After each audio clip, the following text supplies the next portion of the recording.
Hello friends, સ્વાગત છે તમારું મારી યુટ્યુબ ચેનલની. આપણે આજે ફરી એક ન્યૂઝ સ્ટોરી લઈને આવ્યા છીએ. ગામડું. ગામડું એટલે કુદરતની ગોદમાં વસેલું લાલો વિશ્વ. એક એવી જગ્યા જ્યાં કુદરત, સમુદ્ર, સંસ્કૃતિ અને લોકજીવનની સરળતા રહે છે. કુદરતી ગોદમાં વસેલું સરળ જીવન એટલે ગામડું. ગામડું એટલે ગામ. ત્યાં આજીવિકા માટે મુખ્ય વ્યવસાય ખેતી છે. ત્યાંનું લોકજીવન શહેરોની ચમકદમકથી દૂર છે, પણ શાંતિપૂર્ણ અને આનંદદાયી હોય છે. ત્યાંથી હવા એકદમ શુદ્ધ હોય છે, જે આપણને જીવન જીવવા માટે આનંદદાયી બનાવશે. ભારતમાં હજારો ગામો આવેલા છે. દરેકને પોતાનું વતન, પોતાનું ગામડું ખૂબ જ વહાલું. પોતાના સપનાઓ પૂરા કરવામાં એ છોડીને શહેરમાં કે બીજા રાજ્યમાં પછી ક્યાંય જવું પડતું હોય છે. પણ પોતાનું વતન, ગામડું હંમેશા યાદ આવતું હોય છે. બાળપણના એ દિવસો, એ દરેક પળ હંમેશા પોતાની સાથે રહેતી હોય છે. જીવનની ભાગદોડમાં તમે જ્યારે કંટાળી જાઓ છો, ત્યારે એ યાદો તમારા ચહેરા પર સ્મિત લાવી આપતી હોય છે. જીવનમાં ખુશીનું કારણ ન મળે ત્યારે વ્યક્તિ પોતાનું ગામ, પોતાનું વતન સાંભળે છે. જ્યારે કોઈ વ્યક્તિ તહેવાર કરવા કે કોઈના પ્રસંગમાં કે વેકેશન કાઢવા પોતાના ગામડે જાય છે, ત્યારે ચહેરાની ચમક ઘણું બધું કરી જતી હોય છે. વ્યક્તિને પોતાનું વતન, પોતાનું ગામ જન્મની જેમ જ વહાલું હોય છે. એટલે જ તો બધાને ગામડે જવું ખૂબ જ ગમે છે. અને ભારતની સૌથી મોટી વિશેષતા એ છે કે એનું હૃદય આજે પણ ગામડામાં ધબકે છે.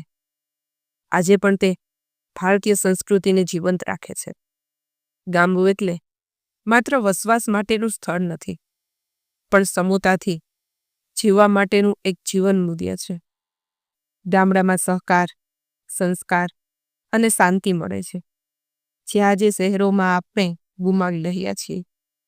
ભારતનો સૌથી સુંદર અને સરળ ચહેરો જોવો હોય તો ગામડે જ જોવું પડે. ગામડાના લોકોની લાઈફસ્ટાઈલ એકદમ સરળ હોય છે. ત્યાંના લોકો ખેતી, પશુપાલન, મજૂરી કરીને પોતાનું ગુજરાન ચલાવે છે. આજે પણ દેશના મોટા ભાગને ગામડું જ ખોરાક પૂરો પાડે છે. કહેવાય છે ને, સિટીમાં તો ખાલી શોખ પૂરા થાય છે, પણ જીવન જીવવાની સાચી મજા તો ગામડામાં ચાલે છે. ગામડાનું જીવન બહુ અદ્ભુત હોય છે. ત્યાંની શાંતિ કંઈક અલગ જ હોય છે. સુવિધા પણ ઓછી હોય છે, તો પણ ત્યાંનું સુકૂનની લાઈફ હોય છે. ત્યાં જેવો સુકૂન તમે સિટીમાં શોધવા જાઓ તો પણ મળે નહીં. એટલે તો કહેવાય છે, ગામડું એ ગામડું, તેની સરખામણીએ કંઈ ના આવી શકો. ગામડું એટલે મકાન હોય, પણ મકાનના નંબર ના હોય. બાપના નામથી મકાનની ઓળખ થાય. ગામડાનો આવકાર પણ મીઠો હોય છે. સાહેબ, તમે મહેમાન બનીને જાઓ તો માખણ અને રોટલો આગ્રહપૂર્વક ખવડાવે છે. ગામડાનો ખોરાક એકદમ સાદો હોય છે, પણ ત્યાંનો આગ્રહ એટલો મીઠો હોય કે તમને એ પણ ખાવામાં પણ મીઠો લાગે છે. જીવનમાં આગળ વધતા શીખવે એ શહેર, પણ જીવન જીવતા શીખવે એને ગામડું કહેવાય. ગામડાની વાત જ કંઈક અલગ હોય છે. ત્યાં માણસમાં માણસાઈ હજુ પણ એવી જ હોય છે.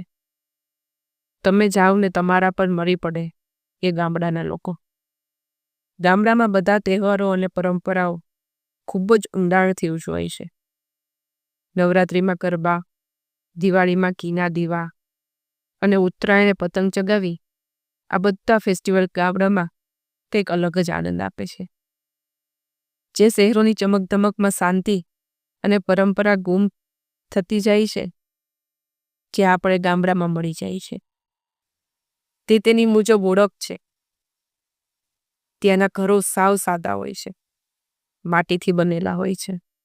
જોકે હવે ટાઈમની સાથે ત્યાં પણ ઈંટ અને સિમેન્ટના મકાન જોવા મળે છે. છાપરાવાળું ઘર હોય, મોટું આંગણું હોય અને ઘરની બહાર એક પુતલો હોય, જ્યાં ફેમિલી જોડે બધા ફ્રી થઈને બેસે અને ગામડાની વાતો કરે. ત્યાંની ગલીઓની એક અલગ જ મહેક હોય છે. ગામડા જેવી મજા અત્યારે ક્યાં શહેરમાં છે. ગામડાના જીવનમાં ભલે આધુનિક લાઈફસ્ટાઈલ જોવા ન મળે, પણ ત્યાં હૃદયથી ભરેલું સત્ય જીવન છે, જ્યાં માણસ, કુદરત અને સમાજ બંને સાથે શાંતિથી જીવન જીવે છે. ગામનું પાદર એટલે ગામનું આધાર કાર્ડ, ગામનું હૃદય કહેવાય. તેના પરથી જ ગામડું કેવું છે એ ખબર પડી જાય. ગામમાં બધા તહેવારો પાદરમાં જ ઉજવાતા.